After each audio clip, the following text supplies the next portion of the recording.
आखिर गणपति बप्पा ने कैसे बचाई एक बच्चे की जान। दरअसल ये घटना 15 साल के बच्चे की जो गणेश विसर्जन देखने समुद्र किनारे गया हुआ था। तभी अचानक तेज लहर आई और अपने साथ बहाकर ले गई। उसके परिवार वाले उसे ढूंढते रह गए, लेकिन उसका कहीं भी पता नहीं चला। अगले दिन जब कुछ मछुआरे मछली पकड़ने जा रहे थे, तभी उन्होंने एक डूबते हुए बच्चे को देखा जो गणपति बप्पा के विसर्जन किए हुए मूर्ति के हाथ को पकड़े हुए था। तब उन मछुआरों ने उसे अपने नाव में खींच लिया। वह बच्चा लगातार 36 घंटे तक पानी में डूबे रहने के कारण काफी डरा हुआ था।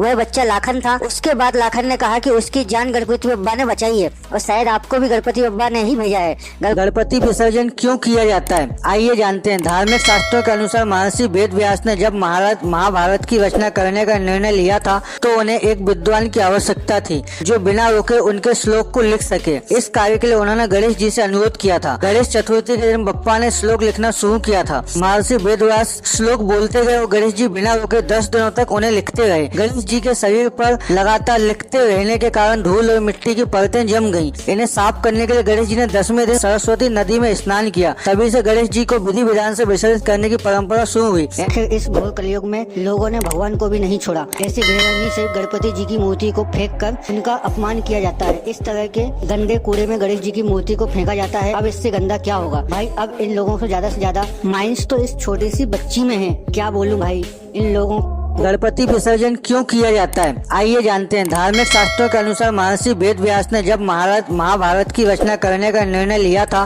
तो उन्हें एक विद्वान की आवश्यकता थी जो बिना रोके उनके श्लोक को लिख सके। इस कार्य के लिए उन्होंने गणेश जी से अनुरोध किया था। गणेश चतुर्थी के दिन बप्पा ने श्लोक लिखना शुरू किया था। महर्षि वेद व्यास श्लोक बोलते गए और गणेश जी बिना रोके 10 दिनों तक उन्हें लिखते रहे। गणेश जी के शरीर पर लगातार लिखते रहने के कारण धूल और मिट्टी की परतें जम गयी। इन्हें साफ करने के लिए गणेश जी ने 10वें दिन सरस्वती नदी में स्नान किया। तभी से गणेश जी को विधि विधान से विसर्जित करने की परंपरा शुरू हुई। आप जानते हैं गणपति बप्पा मौर्या क्यों कहते हैं। मौर्या गोस्वामी भगवान गणेश के महान भक्त थे और उनकी भक्ति से प्रसन्न होकर भगवान गणेश ने उन्हें वरदान मांगते हुए कहा था कि मौर्या गोस्वामी जी ने कहा, मैं चाहता हूँ कि मेरा नाम हमेशा आपके साथ जुड़ा रहे। इसलिए भगवान गणेश ने घोषणा की ऐसा उनके नाम के जाप के साथ मौर्या का भी जाप किया जाए। इसके बाद से ही मौर्या का पालन किया जाने लगा।